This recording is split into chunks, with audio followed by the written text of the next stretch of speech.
I want to welcome everybody to this webinar, especially our guest, our speaker from Tokyo, Ambassador Masafumi ISHII.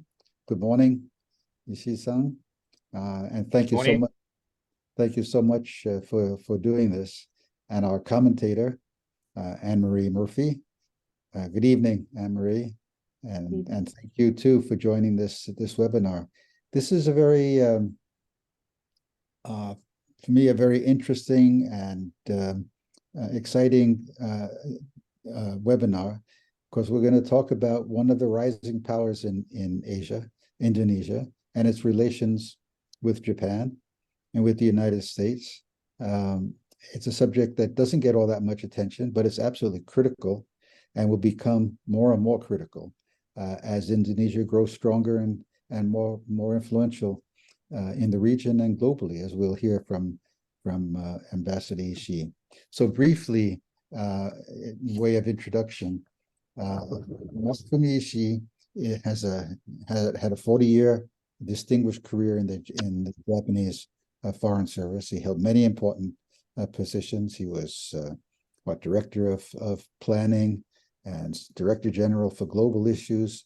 He was in key overseas posts, twice in Washington, in London, where else? In Belgium, and he was the Japanese ambassador to NATO. Another subject I wish we could get into tonight, but we may have to have another seminar to talk about Japan and NATO. And his last posting was as ambassador to Jakarta, and he served there for 4 years, and that was the culmination of his diplomatic career.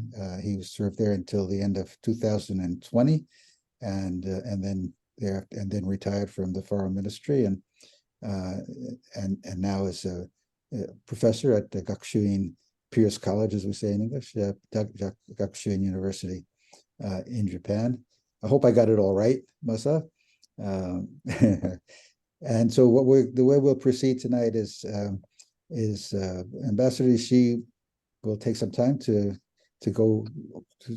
share his views.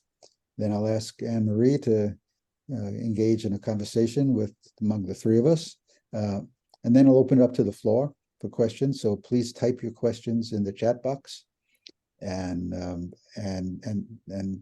we'll see where we go. But I think the best place to begin is to begin at the beginning. So I want to begin with Ambassador ISHII and his remarks. Thank you. Floor is yours. Thank you, Jerry, for a nice introduction. Thank you, Anne-Marie, for joining us. Let me first share my slide.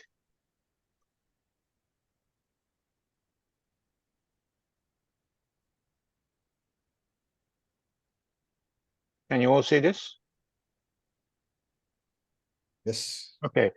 As Jerry was saying, I will talk about why will Indonesia become more important for future, although it is already important enough to talk about, and what does that mean for Japan and the United States.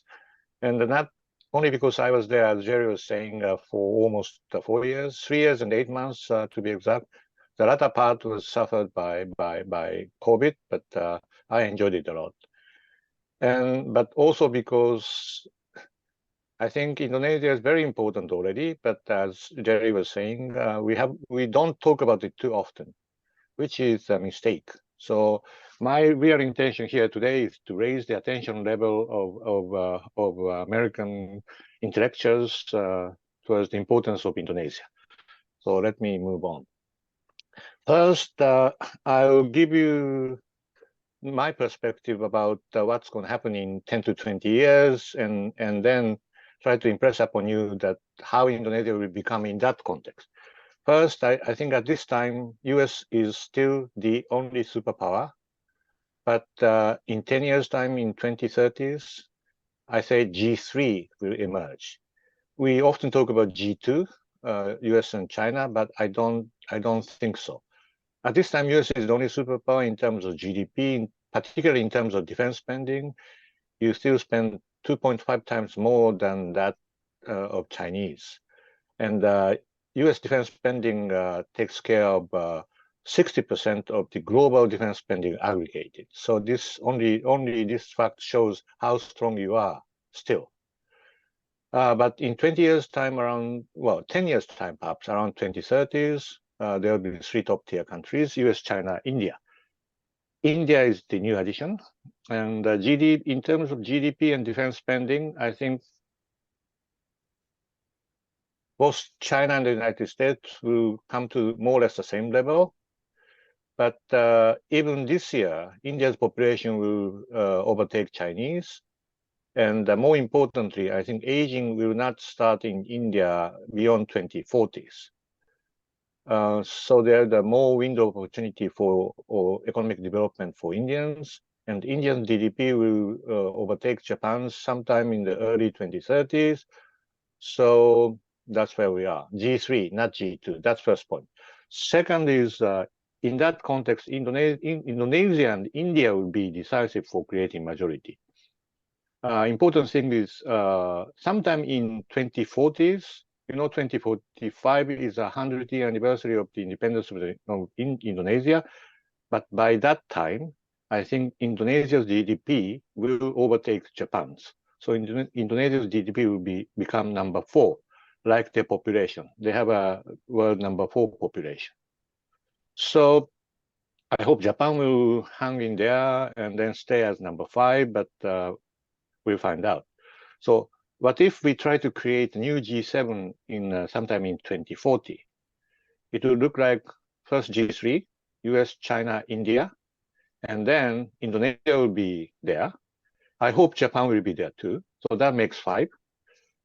And I would say Europe, if it stays united. And for that reason, I think it has no option but to stay united. And Russia, whether you like it or not, Ukraine war, Russia will continue to exist even after the Ukraine war as a negative power, depending on the existing privileges like Security Council veto, a huge number of nuclear weapons. So Russia is not able to make good things happen, but it will be able to stop good things from happening. So it's a very difficult negative power to deal with, but that's reality, right? That's G7. So, but if something like a Ukraine happens, I think we are seeing the same thing now in relation to Ukraine. I think we will see US and Japan and Europe on the one side, and China and Russia, although they don't see eye to each other, on the other side. So who are left in between? India and Indonesia. So these 2 guys are big enough and very big, so they don't have to, they will never ally with anybody, and they will make their decision based upon their national interest all the time. So, but that means to which side these 2 big guys, India and Indonesia, are an inch closer, will decide the course of majority of the international global opinion. So I think that makes India and Indonesia very, very important for our future. And we are experiencing it to a certain extent at this time in relation to Ukraine. So this is, well, nowadays we talk a lot about Global South, GSS Global South. And then I made a chart. The same column shows a region. And in that column, countries on the left are countries with population over 50 million, and on the right, less. And then this is in accordance with the ranking of the GDP. So this shows a national strength, national power in relation, based upon size of GDP and then population. So I will come back to this chart perhaps later. Now, BRICS and Indonesia. It's a very interesting case. The BRICS, they've just had a summit meeting in South Africa, and then they decided to enlarge their membership from the original 5 to adding 6, and then now they have 11. So this slide itself enables me to talk for 30 minutes, but I'll skip that. But the important thing is, if you see the new members, there is a strange absence of a country from Southeast Asia. Indonesia, I think people, high-ranking officials from Indonesia was there in South Africa, and then Indonesia was the first country to which original 5 members agreed to become a new member. So they asked, and then Indonesia said no.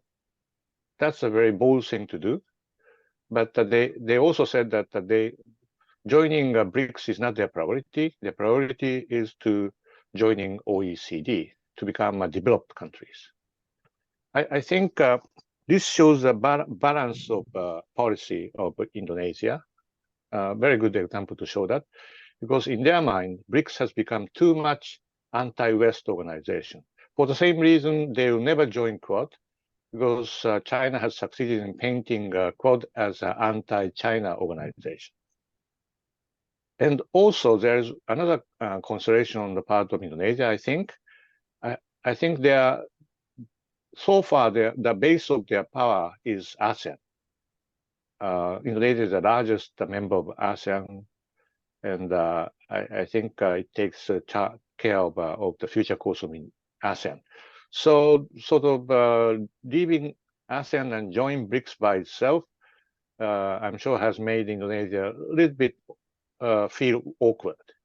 So I think we often talk about unity of ASEAN, but and we know that it's a mantra, but I think it has some practical impact on the mindset of Indonesians as well. So from that viewpoint, I think this exclusion by Indonesia, or the rejection of Indonesia from becoming a new member of BRICS, was very, very interesting to me. Now, let's continue on the first pass. What's going to happen in 20 years? Number 3 trend that relates to Southeast Asia is that de facto division among ASEAN countries will expand. Southeast Asia becomes the center of competition over influence among G3, US and China so far, and then in the near future, India. I think, as you know, ASEAN countries always say that in public, don't force us to choose because we will never choose, or don't force us to do it. But I think in my mind, they have already chosen in their mind. You know, Japanese Foreign Ministry has been carrying out opinion poll in Southeast Asian countries, and among the consistent questions, one of the consistent questions is which country do you think is going to become more important for your country, or which country are you going to rely on more in future? And the result has been very, very interesting, and in a sense, very. Sometimes we are concerned about the result. The country where they always say Japan, they will trust Japan, or they will rely on Japan more in future, are only 3 among 10 countries. I call it big 3 countries: Indonesia, Vietnam, the Philippines. Population of them are already becoming more than 100 million. So they are big enough to be ready to rely on Japan or the United States at the time of crisis. Although in peacetime, all of them sort of enjoy good relation with whoever, Japan, China, United States, Europe, so that they can get the best out of them. But what I'm talking about is at the time of a crisis.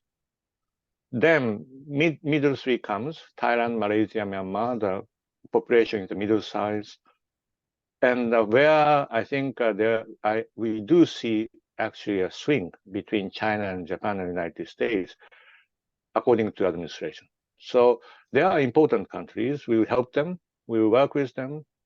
After all, Thailand is the biggest has the biggest concentration of Japanese business in Southeast Asia. Malaysia look East policy very close to us. Myanmar was becoming very important for us before the coup d'etat happened. But we need to realize that they are not always rigid. That's our take. Small 3, Cambodia, Laos, Republic. I think they are very important countries, particularly Cambodia. But at the time of crisis, they have no other choice but to rely on China. If China says A, they have to do A. So we need to control our expectation to what they can do at the time of crisis.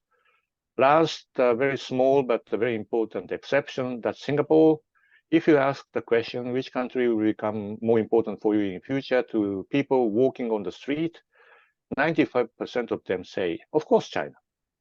Because there has been a lot of immigrations coming from mainland China in order to maintain the ethnic balance in Singapore in the past years.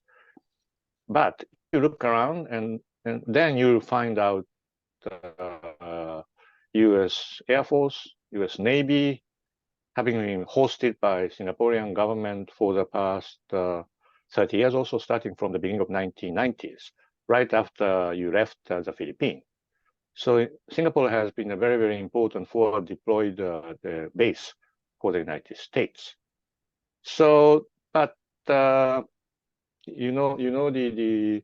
military force, Singaporean military force, do exercise mainly in Taiwan, the place their prime minister, series of prime minister have played golf most of the time was Taiwan.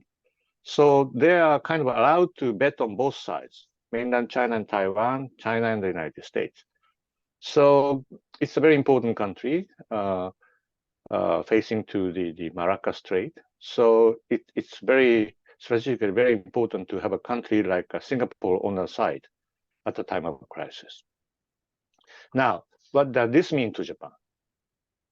Japan's fundamental choice, objective and choice for the past few thousand years is to coexist with the big neighbor. You cannot change neighbor, as you know, without being told what to do. Of course, you try to make the best opportunity you have, market-wise, very developed country from which we learned a lot.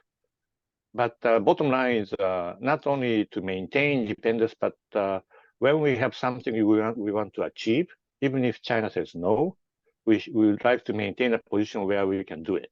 So basically, we don't want to be told what to do. No country wants to be told what to do. So question is, how can you achieve that?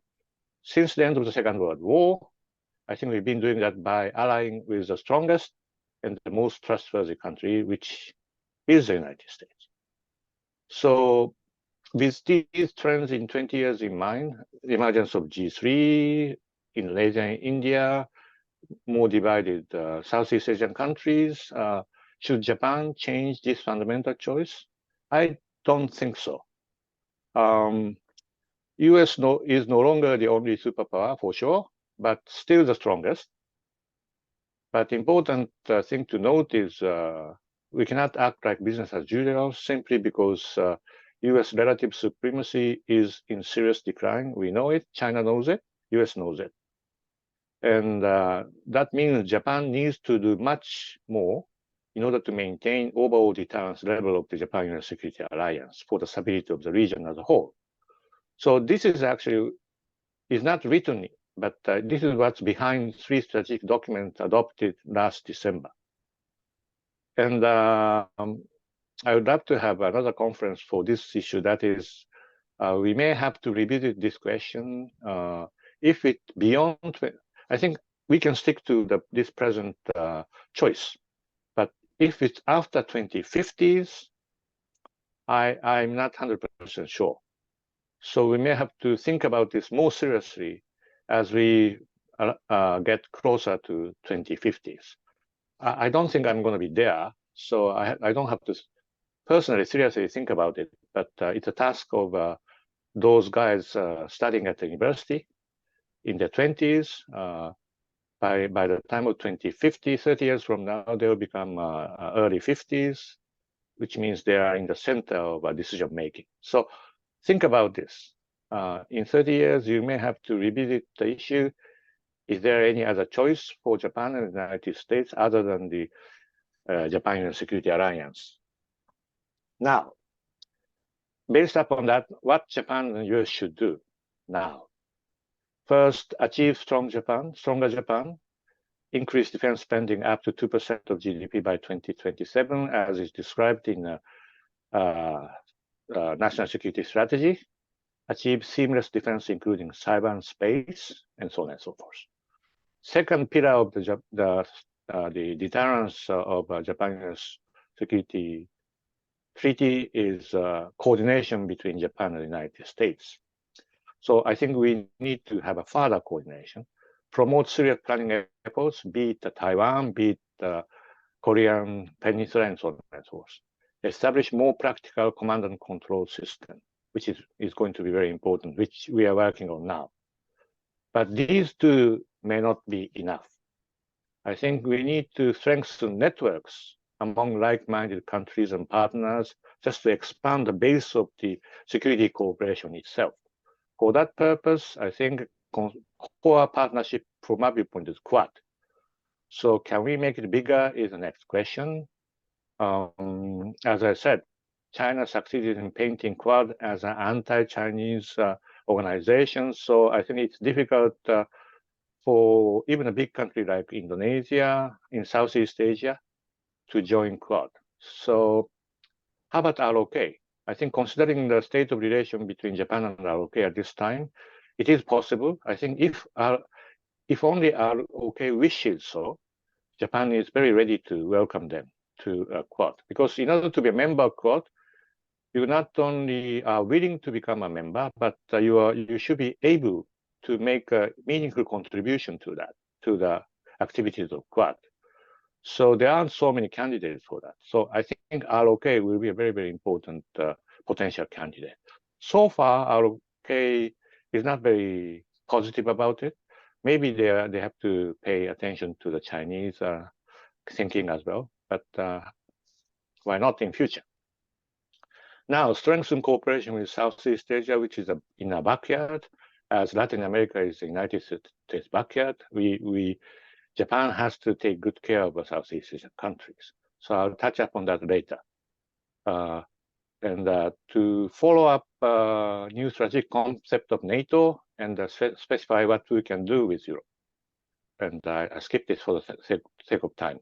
And now, because of the three documents, Japan is able to use arms provision and military infrastructure assistance, which we call OSA, Official Security Assistance, to gain support of those like-minded countries. I have to speed up.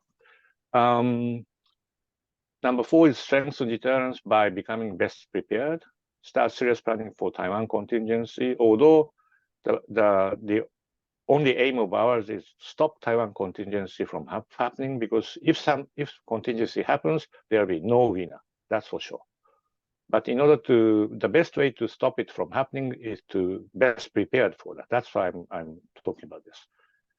Korean Peninsula, I think it needs another conference. So the important thing is number 5, strategic communication. With all these efforts behind us, talk to China. Maintain and strengthen possible strategic communication with China, especially to deter China from Taiwan invasion. It is crucial that risk of failure is clearly understood by Chinese Communist Party, and especially Xi Jinping himself. So I think both Japan and the United States so far have been struggling with finding out the real communication channel that reaches Xi's ears, which is a crucial thing to do. Now, to be more specific about cooperation with Southeast Asia, I think we will stay being patient and honor ASEAN's initiative to support strong and united ASEAN that develops as a whole will continue to be our main policy line. Encourage ASEAN and support them from behind. So as I was saying, part of that result is Indonesia said no to the BRICS membership. Number 2 is prioritize your relation. Number 1, number 2 is it's difficult to coexist. As I said, ASEAN's de facto division will become more serious, and our resources are limited. So we need to prioritize our support to each one of Southeast Asian countries. So our priority naturally will go to respond to those who are ready to rely on us and share strategic objectives. Those are big 3, Indonesia, the Philippines, and Vietnam. Of course, we will never give up those who swing. They may not be with us all the time, but they may be with us sometime. So mid 3 and the support small 3 when important. So the point is, I think my sense is we need to do some kind of prioritization, but if we overdo it, that is like dividing ASEAN. So I think what we will do is big enough to be realized by those countries receiving it, but small enough to be ignored by those countries other than big 3. So this is a very difficult diplomatic path we have to go through. Number 3 is this is not us, get the United States more engaged in a tangible way. I think what you do matters more than what you say. And you have been doing a lot, rotational presence, joint exercise, economic engagement. IPEF is not too bad. It's a very good start. But without the market access initiative coming from the United States, Southeast Asian countries will never take the United States comeback seriously. This is for sure. So the easiest way is to come back to CPTPP. I know there is a political reason that stops it from happening, but the best opportunity is in front of you, hanging in there. I think you're going to host APEC in a few months' time at San Francisco, where the CPP started. So this will give you the best timing. I know it's going to be difficult to grab this chance, but don't forget, Japan will keep on putting pressure on the United States to make this happen, because we have some other countries lining up in front of us for the new membership. UK will be in, and then comes China, then comes Taiwan. So think about the CPTPP with China in. You are out. And nowadays we are talking about one belt, one way. One belt, one road. Sorry, one belt, one road. They see one belt. They used to see one belt, one road as a major economic integration base. But now that they decided to join CPTPP, I think they have given it up. I think that by itself shows a failure of the one way, one road. So if it works to gain attention, or it works for creating a reason for the United States to join, we are happy to do things like establishing a European Union CPTPP collaboration to make the largest economic integration. So we'll be waiting for you, not only for making Japan feels good, but for the sake of strategic messaging to those countries in Southeast Asia. Now, sorry, I know my time is running out. Can I continue? Yes, please. Take whatever time you need. This is very good. Last thing. This is a case study of Taiwan contingency, and the thing is, considering the potential devastation, as I said, our foremost priority is to do everything to deter Taiwan contingency from happening. And the best way for maintaining is to strong deterrence, and then to be best prepared and show that to China so that Xi Jinping understands the possibility of failure.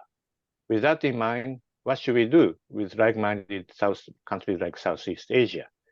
In short, we mean Japan and the United States and perhaps Australia and maybe India should coordinate as early as possible views about 3 things. Who are priority partners? As I was saying, we need to prioritize our relation with them. What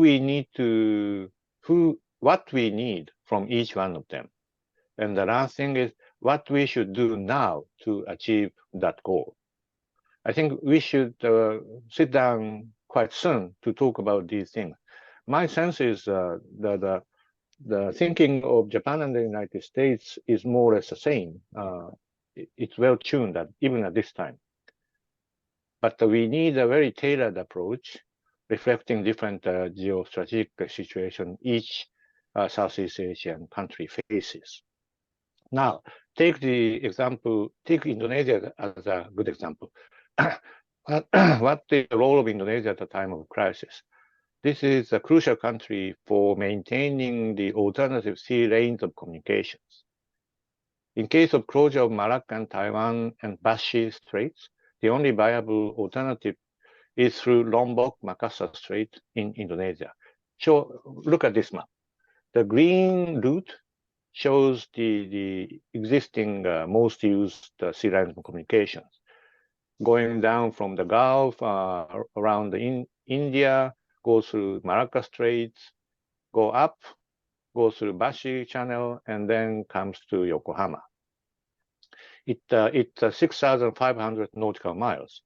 But if Bashi Strait is closed and Malacca Strait is somehow closed, the next alternative is blue line, which is escaping from Malacca Strait, go directly into the mid of Indonesia, and this is as you know Lombok Strait, and this is Makassar Strait, running in the middle of Indonesia.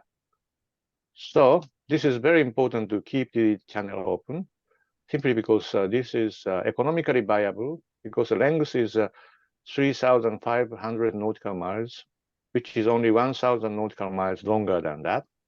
So it's economically possible to cover this length.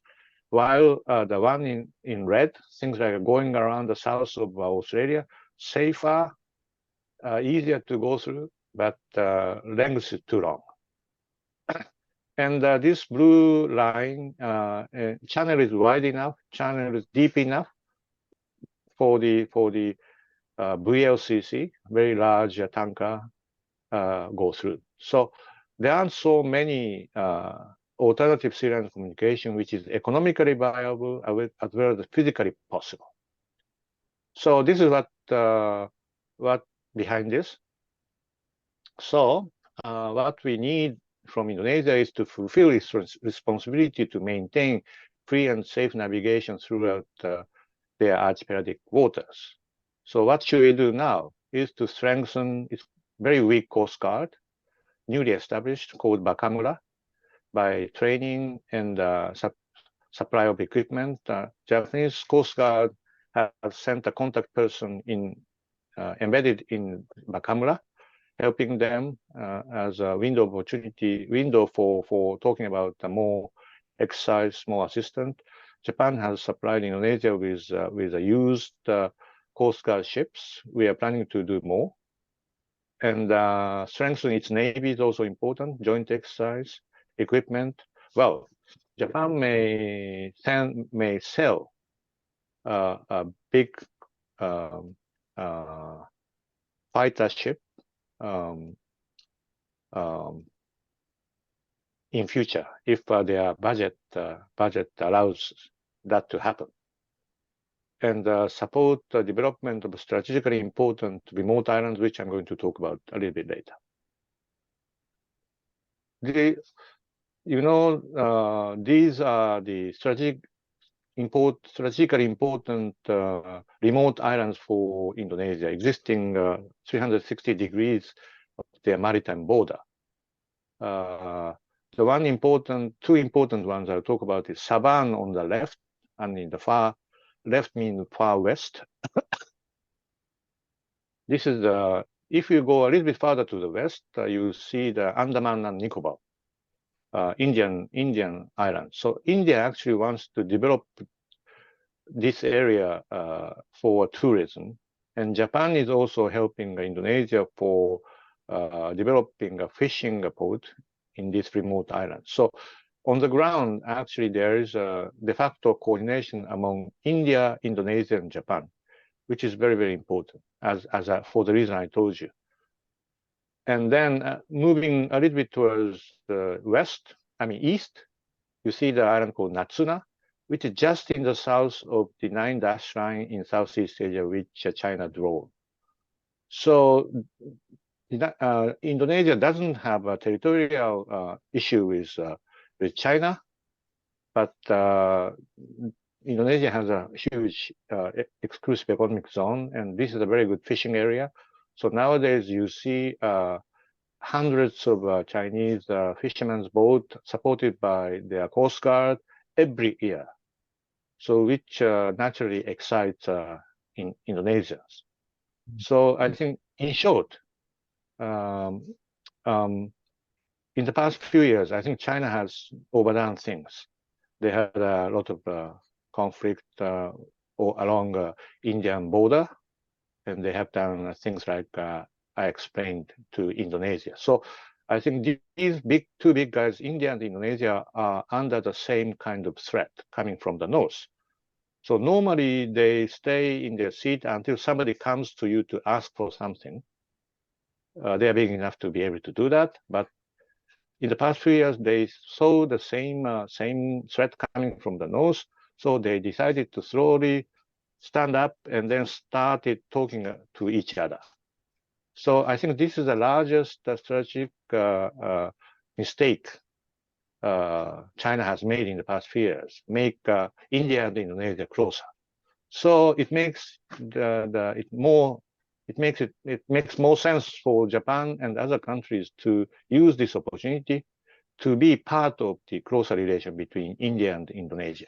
In other words, create a trilateral meeting with India and Indonesia, which I think Australia has already started doing. And Japan is doing a very small part, in a way I explained. I can skip this. This shows how extensive Japan's security relation with Southeast Asian countries are by showing the kind of framework we have already established with most of the Southeast Asian countries. We have a lot of arrangement for arms sales to be ready for the time when the arms sale becomes more liberalized. We have GSOMIA, we have AXA, we have even like a SOFA arrangement. So this is where we are. I'm sorry I talked too long, but this is the end of my presentation. Thank you very much. Well, Masa, thank you very much. That was really very interesting, and raises all kinds of issues in my mind, and I'm sure in Anne-Marie's as well. So what I want to do is turn to Anne-Marie Murphy and have her make her comments, ask some questions, and then we'll go from there. And if anybody in the audience have questions they'd like to ask, just please write them down in the chat function, and we'll get to it. So, floor is yours, Anne-Marie. Okay, well, thank you so much, Ambassador Ishii, for that real tour de force presentation of the changing great power transition and the implications for Japan, the US, and Southeast Asia. Can I kind of first begin with Japan? You mentioned that Southeast Asia is Japan's backyard, and yet you've also talked about a lot of the security threats emanating from Northeast Asia, China, North Korea, etc. So when Japan looks out at the world, where does Southeast Asia rank in its strategic agenda?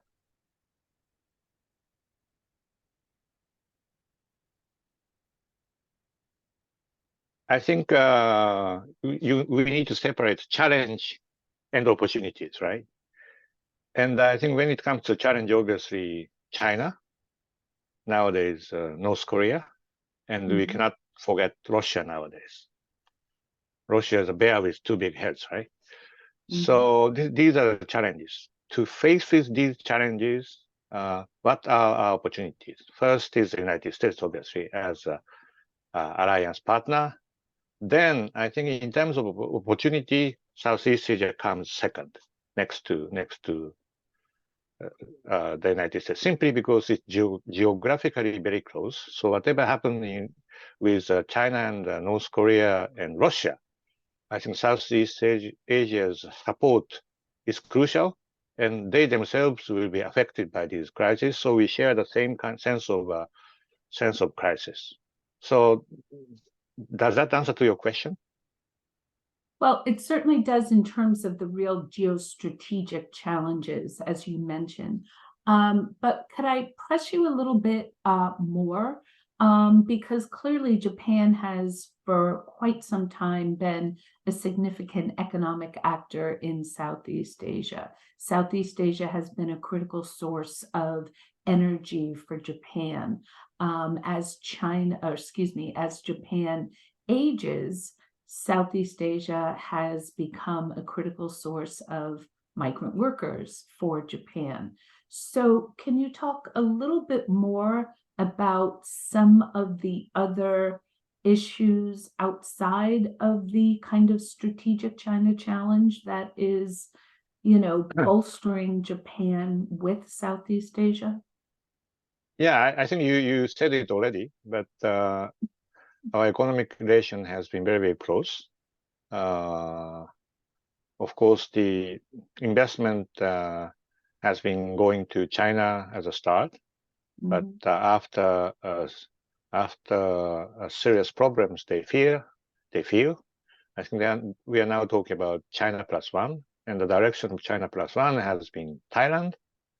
And then now we are even talking about the Thailand +1 in Southeast Asia, because we would like to make Southeast Asia the base of export for their development as well. So Thailand +1 is now Vietnam, for the sake of a domestic market as well as the stability of regulation.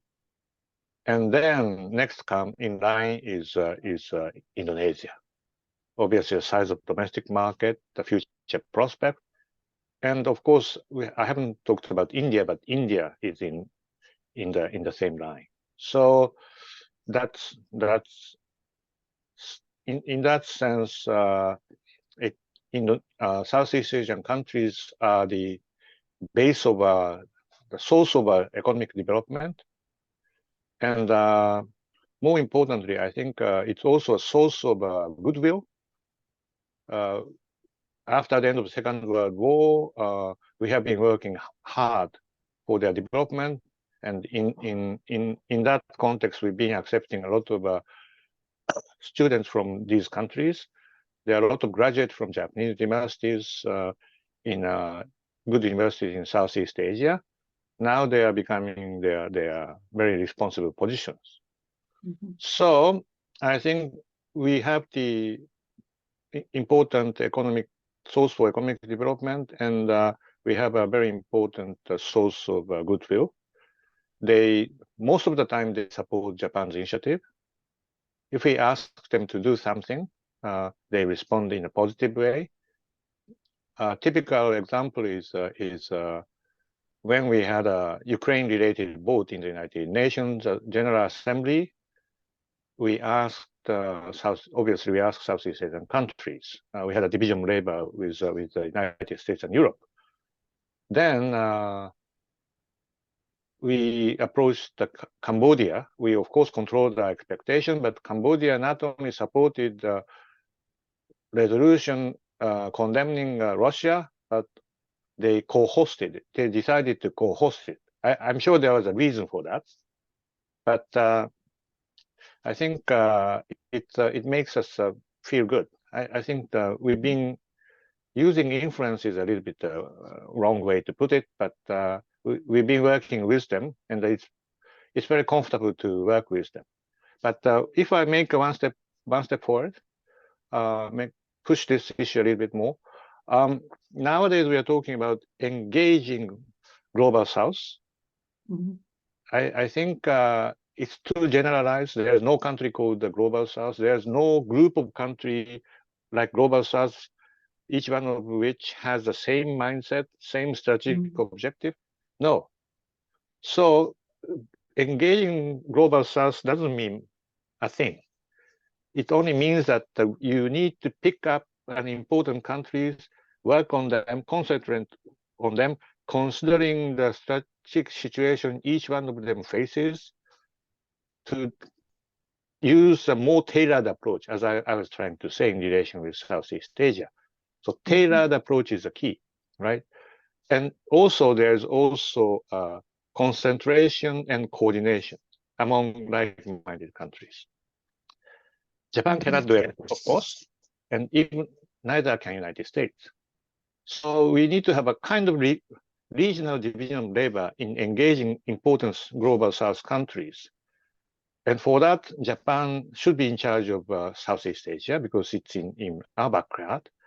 But that means US should be more in charge of Latin America, and Europe should be more in charge of Africa and the Middle East, where the crisis is flaring up once again. So otherwise, US has to get involved in all over the place, Right. which is not good for us. Sorry. So that's how I see Southeast Asia. You know, that's very interesting. And I like the way you talked kind of about the division of labor. It was very interesting to me in your presentation, Ambassador Ishii, that you kind of linked the US and Japan together. And as you noted, Japan does have a lot of goodwill in Southeast Asia. It's always ranked as the most trusted country in all of these surveys. The US certainly isn't. And so on the one hand, I understand the division of labor, and yet there's also going to be a lot of issues where the two need to cooperate on, as we've seen with this Just Energy Transition Partnership and a whole slew of other things. So is Japan sometimes worried that cooperating with the US might somehow negatively impact its ties with Southeast Asia? Because I see all the benefits coming to the US side. I don't necessarily see the reciprocal manner. I think shortest answer is no. I think I still feel that Japan, allied with the United States, is easier to be accepted by Southeast Asian countries than Japan by itself. I think, you know, you are more liked than you think. You know, like Indonesians love the United States. Of course, they hate as much, but when they are directly criticized. But I think they love the United States. They want to see the United States. They want to see more of the United States. That's why I was talking about CPTPP, more tangible presence of the United States. That is a way, in their mind, a way to balance the big neighbor. So Japan, as I know, they know that Japan cannot do it by itself. So United States is the indispensable element of the game. So don't worry. I think result of the poll normally hasn't been very fair, fairly reflecting the feeling on the ground. I think they do love you more than poll shows. Well, Be confident. The poll show, just for those in the audience who might not be familiar with some of these, that at least in Indonesia, you know, only 58% of Indonesians trust the United States to quote unquote do the right thing. Now, that's better than China, but it's certainly much less of a majority, right? And I think, you know, when we look at the US-Indonesia relationship, there's a lot of issues that don't necessarily apply in the Japanese case, right? This kind of issue of imperialism, two wars against Muslim majority countries, obviously the current events in the Middle East and the staunch US support for Israel as it levels Gaza, that is going to have a huge negative impact, I would think, on Indonesian perceptions of the United States. And just on that note, I often find, and I agree with you, if you put a bunch of Americans and a bunch of Indonesians together, right, they become best friends in a very short period of time. But at the strategic side, they really don't like a lot of our policy, right? And just to get at some of your points earlier. You mentioned U.S. pressure to on Southeast Asian countries to choose sides. As you know, Indonesia, its non-aligned stance, bebas dan aktif, it's not going to do that. And it really does kind of resent this pressure. And so it gets to your question, I think, Ambassador Ishii, of how do you balance that engagement with ASEAN, which is one of your recommendations, right? The U.S. has to show up, show its commitment, and prioritizing strategic issues, because what we just saw, of course, was President Biden skipping the ASEAN summit in Jakarta, that Indonesia had moved up in time to make it closer to the G20 so that Biden could attend. And then he didn't attend, and he goes to Vietnam, and he elevates the relationship there to a strategic comprehensive partnership. I mean, that did not go down well in Indonesia. So on the one hand, it's strategic in terms of investing in relationships that do align with U.S. views on China. But it certainly had negative impacts. Joko Wies threatened, not to go to APEC. He is going to come because he got a White House visit as a lure. So when you look at the challenges that a president coming to ASEAN meetings, 24-hour flight, has to face, how do you really balance that? Because, there's been proposals that the U.S. should just make it like China, that they don't expect Xi Jinping to go. It's always the Chinese premier. Just make it a case that the vice president goes. And if the president shows up, it's a bonus, because that's always been a huge challenge for the United States. So do you have ways to navigate that showing up, engaging, and prioritizing?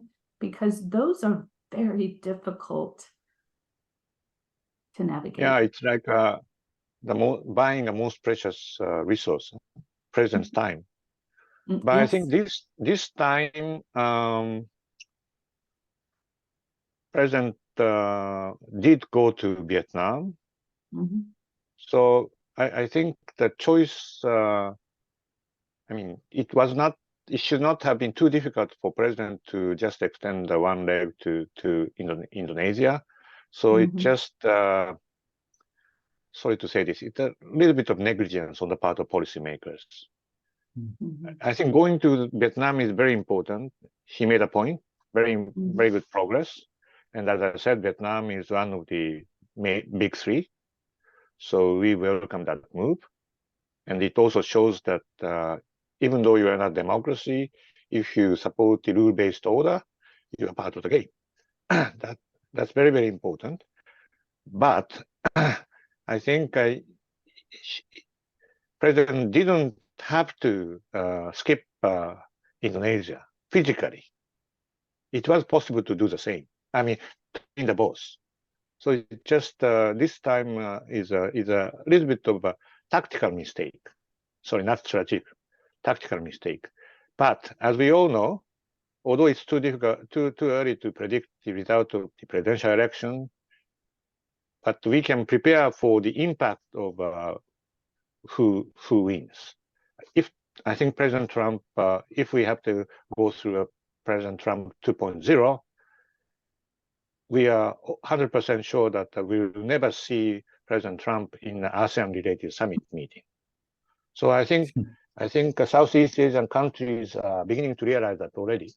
So that's made Indonesia even more shocked by the absence of President Biden, because they trusted President Biden to be there, although they know that President Trump will never be there. So I think it's just very unfortunate. Mm-hmm. Okay, Jerry, do you want to open it up to Q&A at this point?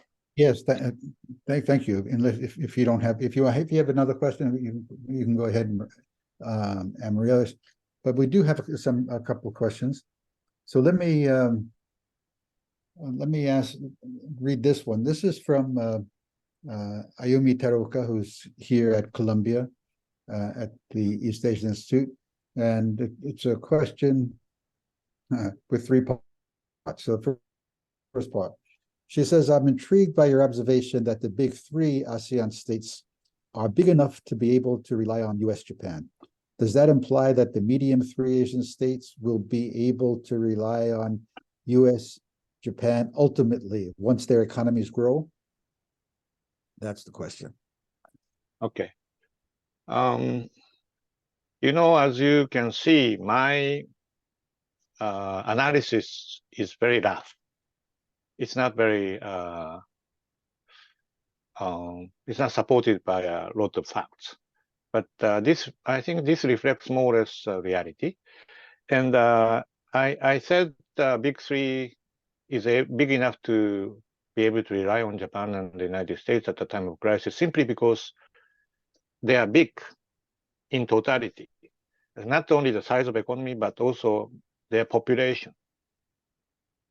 I think population and GDP are the two most important elements for measuring their national strengths. And Big Three, each one of them has population more than 100 million, right? While the middle three has a population around a few tens of millions. So that is the reason why.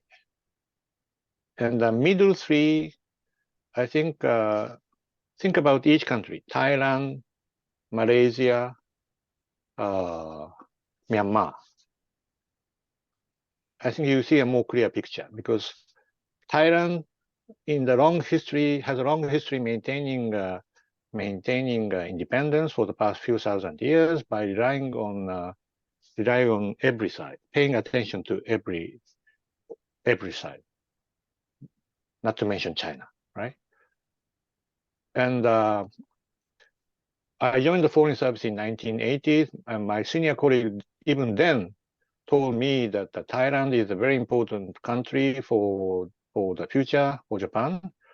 But if you give them sensitive intelligence about China, that will reach Beijing next week. So don't do it. That's what I clearly remember that from one of my senior colleagues, a very respected guy. So this shows how they kind of have survived in the difficult geopolitical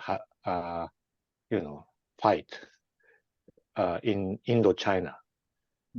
That area is called Indochina, which means in the past there was a clash of the influence coming from the North China and coming from the West India.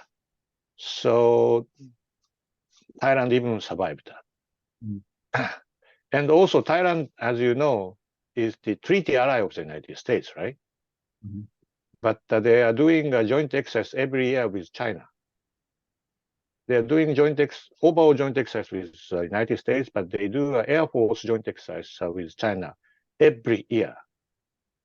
But this is Thailand special, but their best fighter jet is F-16.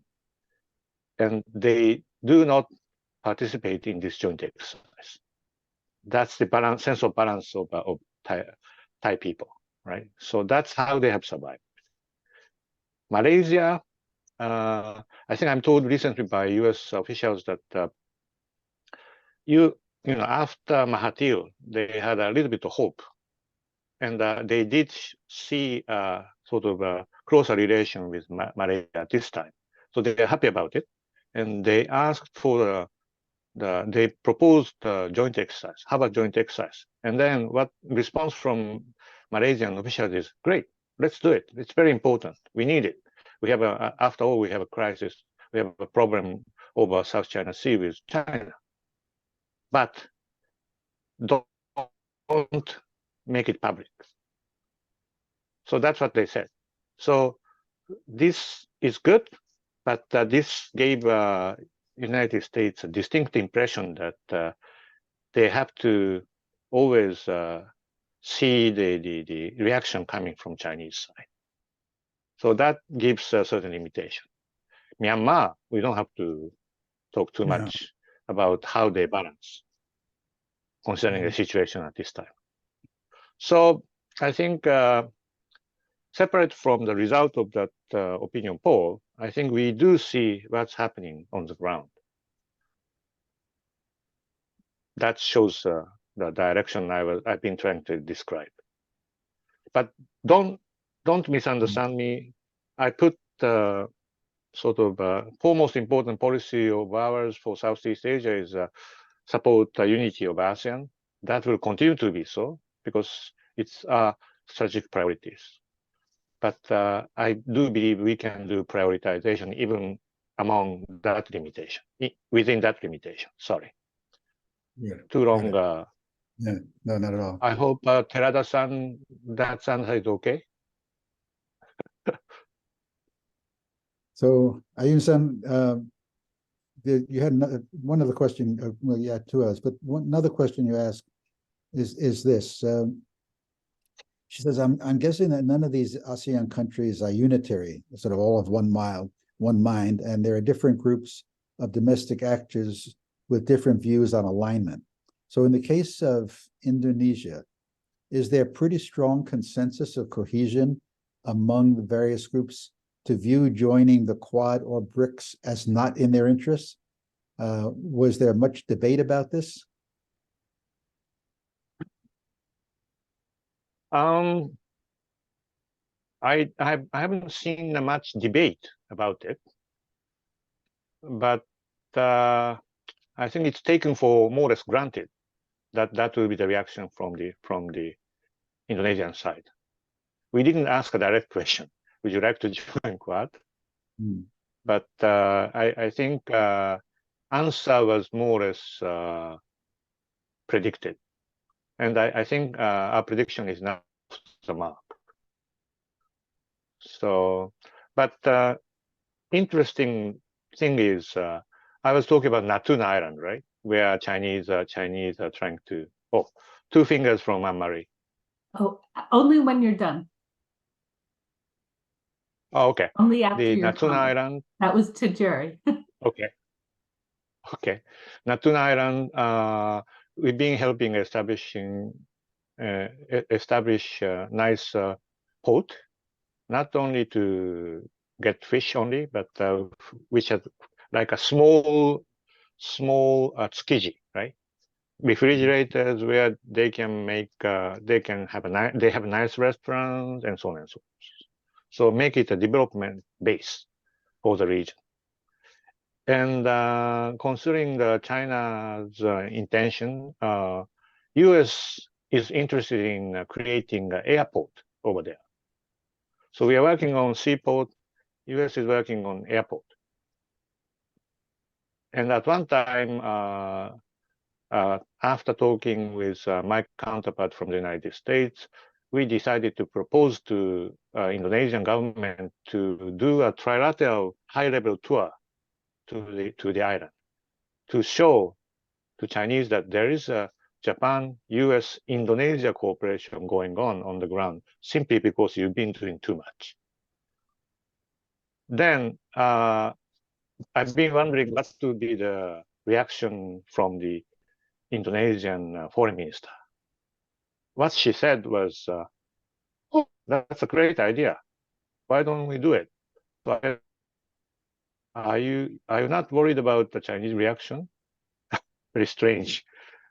And then she told me that there's no reason or necessity to worry about Chinese reaction because this is ours. So when it comes to the sovereign related issue, I think their priority is very, very firm and strong, very clear. Sorry, I smudged. Anne-Marie? Anne-Marie, No, this is actually one of the questions I had kind of wanted to ask you earlier about these different domestic groups in Indonesia. I certainly agree with you that when it comes to real critical issues of sovereignty, the Indonesians are fairly strong, and obviously it's sovereign rights in the case of Natuna.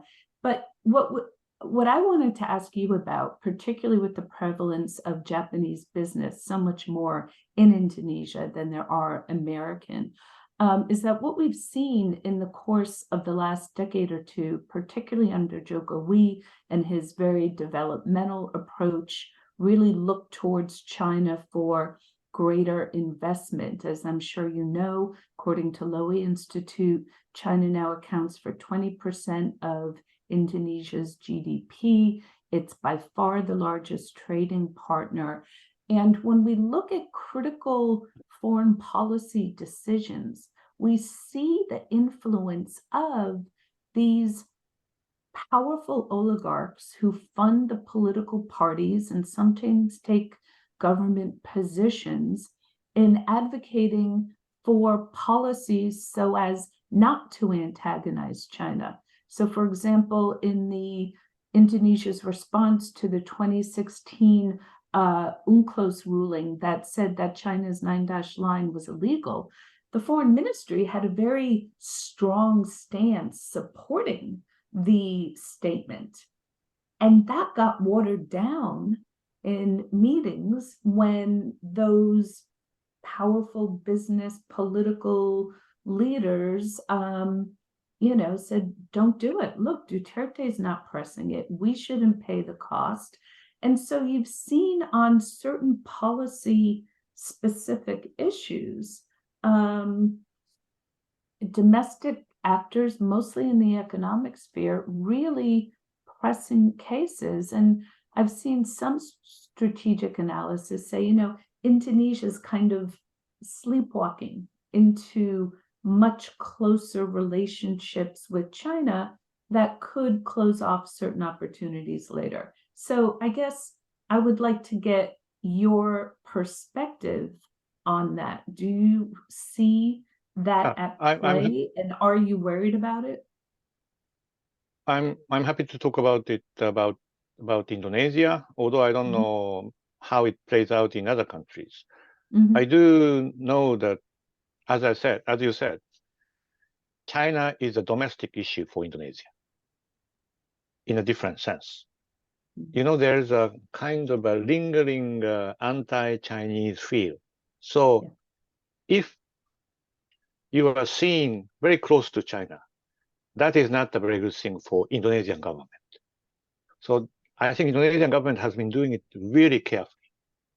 Although, as you said, trade, China is the #1 trading partner for Japan and other countries as well. Most of the countries in the region. Investment, by the way, investment-wise, China invests a lot every year, but they withdraw a lot as well. So if you talk about net accumulation of investment, US is in a very, very good position, actually. So you need to play it up a little bit more. Because even in Singapore, I think the accumulation of investment, the United States is the largest. And in Indonesia, I think Japanese investment every year is nowadays far less than the Chinese. We used to be #2 next to Singapore, but now we are #3 or #4. But accumulation-wise, we have 6 times more than that still. So I think you need to find it out, and then you need to play it up in relation to Southeast Asia, because US has been doing a lot of things in terms of investment for Indonesia. Sorry, come back to the main thrust of your question. I think, let me give you one anecdote. During 3 years and 8 months I was there are like 2 or 3 occasions where Indonesian foreign minister official came to me telling me, President wants to visit Japan. Can you accept it? We said, of course. But it came rather suddenly. So I said, why this timing? They are very frank about it. They told us that, we've been invited by China. And then for the president to go to China only doesn't look good domestically. Going to Japan is always good. So we want to pair it with Japan. Japan, China, China, Japan, whichever order you prefer. So we said, of course we can do that. And then what is the timing? They said next week. So we said, sorry, next week is a little bit too soon. So actually that thing happened 2 or 3, not only once, but 2 or 3 times. Then afterwards, we've been following it, and it seems that the president's visit to China didn't happen. So that's how they balance their position. And the reason why I said that China is a domestic issue for them is that, as you know, they have a 7.5 million Chinese population, which is the largest in the world. Most of them are very rich. And then, you know, Chinese people are very effective. So during the few hundred years reigned by Dutch, they used Chinese as officials on the ground. So who did a very tough thing against Malay Indonesians were mainly Chinese, right? Then after Dutch left and Brits left, and then those Chinese people came in and then get all the wealth left by them, then became rich. So, I mean, to simplify it, they are hated doubly by the native Indonesian. That's why if something happens like a riot after the collapse of Suharto administration, those mobs move to region where a lot of Chinese population reside. And then, so that's how it works. So that's why I think Indonesian government is very careful not to be seen too close to China. And of course, there are economic things, economic cooperation developed, but it's not without the failure, right? I think a high-speed train is a symbol of failure of infrastructure building in a Jokowi administration, because it was not only because it was delayed by 4 years, but more because it failed the very important timing, which is right before the re-election of Jokowi, which Japan fulfilled its promise to make our subway in Jakarta ready in time. So I think, and then they move out fast. So I think the mark sheet is not always good in the mind of Indonesian about even in the economic field of Chinese contribution. So I think, in short, I'm not too much worried, considering that is a baseline. I'm not too much alerted by the recent, I think, close, the recent move of the closer economic ties between China and I think Indonesia. Although we should always follow it, but I think that's where we are. I don't know whether that the same kind of situation applies to other countries, but if it's Indonesia, I think that is a reality. Right, thank you. Here's another different question, which is, yes, and this is someone named Jacqueline Mezziani says, do you see Japan relaxing immigration and citizenship standards for people from specific countries, like Indonesia, to implement strategic initiatives? And just add to it, you know, several years ago, there was a lot of newspaper reporting in Japan about Indonesian women who were hoping to come to Japan as nurses, and the Japanese government set very high Japanese language requirement, and it turned out to be the result was a lot of criticism of Japan for making it almost impossible. Now with Japan's aging population, the need for healthcare workers cannot be satisfied with domestic help alone. Is there much happening in opening up Japan more to immigration for Indonesians and for and as well as more generally, but I'm here particularly with regard to Indonesia? Jacqueline, thanks for the question. Shortest answer is yes, I think. Even in the previous system where, as Jerry said, the language requirement was very high. I think there are few Indonesians who passed that exam, which is incredible. But I think, and since then, requirement has been lowered, and also I think we created a new category. Now, in receiving de facto labor force from abroad, there are two different categories. One is technical training, and the other is a special talent.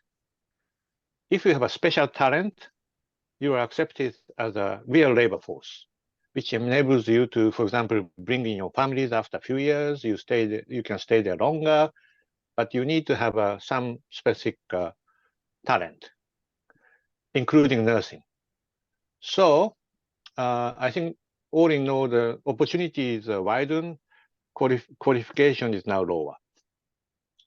Then more strategic thing is, I think as Jerry was suggesting, we have no option but to do it. To do it is to open up a labor market. Otherwise, we have a shrinking, aging population like me. Who is going to take care of me in 10 years or 20 years? I think I don't see any Japanese youngsters who are ready to do it. So it's a real necessity for us to do it. And also, it makes strategic sense in strengthening our relation with Southeast Asian countries, simply because there's a win-win complementary situation. That is priority for Southeast Asian countries which need sort of faster growth from now on. The top priority is training, vocational training, and so they have every incentive to send their young able guys to abroad to learn some vocational techniques, while Japan needs input of a younger qualified labor force. So there is a win-win situation. So I think, as you know, this year is the 50th anniversary of Japan-ASEAN cooperation, and there will be a special summit meeting in Tokyo in the middle of December this year, where they are going to come up with some sort of joint statement to describe our cooperation in the coming 50 years. And I'm sure one of the pillars in that statement will be step-up efforts for training of Southeast Asian labor force in Japan. Thank you. We're just about out of time. I want to ask you something which you touched on early on. Doesn't relate to Indonesia especially, but you mentioned that CPTPP, the importance of the U.S. joining TPP, and that even though there's a lot of political resistance, Japan is going to keep on making the point. You should be in TPP. And every time I meet with my Japanese friends or Japanese government officials, invariably they say, America has to come back to TPP. Isn't it going to happen? It's so obviously in the world's interest, America's interest to do so. My answer is, yeah, maybe so, but it's not going to happen. And if it doesn't happen, what are the implications of the U.S. not being in TPP? The implications of the U.S. becoming increasingly protectionist and not being a leader in the global and regional trade regime in East Asia. What's the implication for Japanese policy? I think that will damage the brand image of the United States, obviously. After all, I think free trade and open market, free market has been one of the pillars of the, not is what the right word, ethics since the end of the Second World War, which and the system, I think, built up on that, which the United States has been leading. So you are going to lose a very important pillar, which, as you said, is good for the United States economy as well. So it doesn't make any sense at all, right? So I think, in short, that will, in my mind, hasten the decline of the United States in the global scene. Decline is a too strong word, but as I was talking about, relative supremacy of the United States is in decline. That will be hastened. Yeah. So I think, in short, we will have to visit the issue of beyond 2050, alternative security structure for Japan to face with China and without being told what to do. I think we may start doing it much earlier than before. That's my sense. Well, that's almost too perfect an answer to close this session, because it raises a whole range of really critical questions for the U.S. and Japan to consider that we don't have time to get into today. But I agree that whether it's 2050 or sooner, Japan's going to be confronted with some very difficult choices if the U.S. stays on the track it's on now, as far as trade and other issues as well. So we have to have you come back so we can talk about these issues. But the time. Just 2 quick points. Sure. One is bandwagoning on China is not going to be a choice. No. Number 2 is whatever new framework we come up with, U.S. will be part of it, I think. It's not that we kick you out from the region. We need you, but in a different setting, I think. Sorry. Yeah, no, I think that, so I agree. But how you manage that transition that keeps the U.S. involved, but not the dominant player in the way it's been, that's a big issue. You have, and Anne-Marie, maybe you get the last 2-finger intervention here. Well, the last 2-finger intervention is that this is something that Southeast Asian countries are critically concerned about, right? If you look at who has been some of the biggest beneficiaries of an open, rules-based economic order, it's the countries of Southeast Asia. And they have been hard hit by the Trump tariff wars, by the US-China, by now all of this reshoring, friendshoring, decoupling, de-risking, et cetera, et cetera. Yes, certain countries have benefited from displacement, but what they all want is predictability. So there are large number of important conversations going on among Southeast Asians, trying to determine how they can attempt to influence Japan, China, and everybody and come up with key rules of the game that everybody can buy into. So it's a great place to end on, Jerry, because this is where countries that have successfully developed want to have a say in helping to craft and support the next phase of this order. Well, it's also a very important opening for Japan, because I think, especially when Abe was prime minister and resurrected TPP after Trump pulled out and made it into CPTPP, joining RCEP, being the leader in the Asian region, championing free trade regime. This put Japan in a very special place, very different from the place the Americans are in. So the question is, how can Japan leverage that kind of trust that countries have in it and belief that Japan is actually wants to do the kinds of things that serve their interests as well as Japan's, which is to have an open trading system.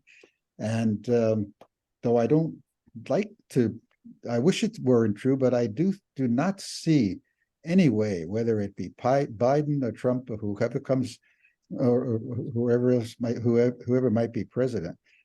The U.S. is on a different track than Japan and countries in East Asia, and how you Japan manage this relationship with the U.S., which is so critical for Japan and for everybody else, and at the same time pursue a quite different economic strategy this is one of the real interesting challenges that you face. And I really do look forward to an opportunity to discuss it with you and with the people in the audience here when we have the next one of these sessions. So having said that and gotten in the last word myself, I just want to say how much I really appreciate Ambassador ISHII. Masa, you're taking the time to share your thoughts and being so frank and candid with us about how you see things. It's very helpful to those of us who are interested in this region and in Indonesia and in Japan. And Emery, your questions and your comments so incisive. I really do appreciate it. And to the members of the audience who asked questions and those who didn't, whose questions I didn't have time to get to, thank you all for joining. This is to be continued. Thank you. Good night. Have a nice day. Thank you, Jerry, for hosting this. Sleep well. Thank you.